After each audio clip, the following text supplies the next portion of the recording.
Hi friends, welcome to my channel. ಇವತ್ತು ನಾನು ತುಂಬಾ ಟೇಸ್ಟಿಯಾದ ಪನ್ನೀರ್ ಕ್ಯಾಪ್ಸಿಕಮ್ ಗ್ರೇವಿ ಮಾಡಿದ್ದೀನಿ. ಇದು ಚಪಾತಿ, ರೋಟಿ, ಕುಲ್ಚಾಗೆ ತುಂಬಾ ಚೆನ್ನಾಗಿರುತ್ತೆ. ಸೊ ಇದು ಹೇಗೆ ಮಾಡೋದು ಅಂತ ನೋಡೋಣ ಬನ್ನಿ. ಫ್ರೆಂಡ್ಸ್, ನಾನು ಸ್ಟವ್ ಆನ್ ಮಾಡಿ ಒಂದು ಪ್ಯಾನ್ ಇಟ್ಟಿದ್ದೀನಿ. ಅದಕ್ಕೆ 2 ಟೇಬಲ್ ಸ್ಪೂನಷ್ಟು ಎಣ್ಣೆ ಹಾಕಿ ಅದು ಬಿಸಿ ಆದಮೇಲೆ 1/2 ಟೀ ಸ್ಪೂನ್ ಜೀರಿಗೆ, 1 ಮೀಡಿಯಮ್ ಸೈಜ್ ಈರುಳ್ಳಿನ ಚಿಕ್ಕದಾಗಿ ಕಟ್ ಮಾಡ್ಕೊಂಡಿದ್ದೆ, ಅದು ಸ್ವಲ್ಪ ಕಲರ್ ಚೇಂಜ್ ಆಗೋವರೆಗೂ ಫ್ರೈ ಮಾಡಿ. ಇವಾಗ 1 ಟೇಬಲ್ ಸ್ಪೂನಷ್ಟು ಶುಂಠಿ ಬೆಳ್ಳುಳ್ಳಿ ಪೇಸ್ಟ್ ಹಾಕ್ಕೊಳ್ತಿದ್ದೀನಿ. ಇವಾಗ 1 ಟೊಮೆಟೊ ಹಾಕ್ಕೊಂಡು ಟೊಮೆಟೊ ಸಾಫ್ಟ್ ಆಗೋವರೆಗೂ ಫ್ರೈ ಮಾಡ್ಕೊಳ್ಬೇಕು. ನೆಕ್ಸ್ಟು 1 ಕ್ಯಾಪ್ಸಿಕಮ್ನ ಚಿಕ್ಕದಾಗಿ ಕಟ್ ಮಾಡ್ಕೊಂಡಿದ್ದೆ, ಸೊ ಅದನ್ನು ಆ್ಯಡ್ ಮಾಡಿಕೊಂಡು 1 ನಿಮಿಷದವರೆಗೆ ಫ್ರೈ ಮಾಡ್ಕೊಳ್ಬೇಕು. ನೆಕ್ಸ್ಟ್ ಇವಾಗ ಪನ್ನೀರ್, ನಾನಿಲ್ಲಿ 200 ಗ್ರಾಮಷ್ಟು ಪನ್ನೀರನ್ನ ಕ್ಯೂಬ್ಸಾಗಿ ಕಟ್ ಮಾಡ್ಕೊಂಡಿದ್ದೆ, ಸೊ ಅದನ್ನು ಹಾಕಿ ಇವಾಗ ಚೆನ್ನಾಗಿ ಮಿಕ್ಸ್ ಮಾಡ್ಕೊಳ್ಬೇಕು.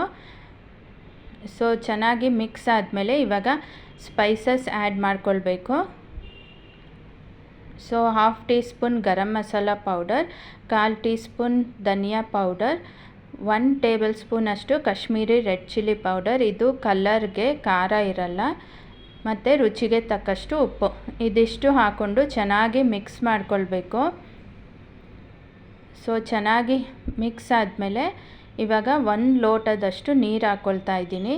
ಇದು ಗ್ರೇವಿ ಥರ ಮಾಡೋದ್ರಿಂದ ಸ್ವಲ್ಪ ನೀರು ಹಾಕ್ಕೊಳ್ಬೇಕು.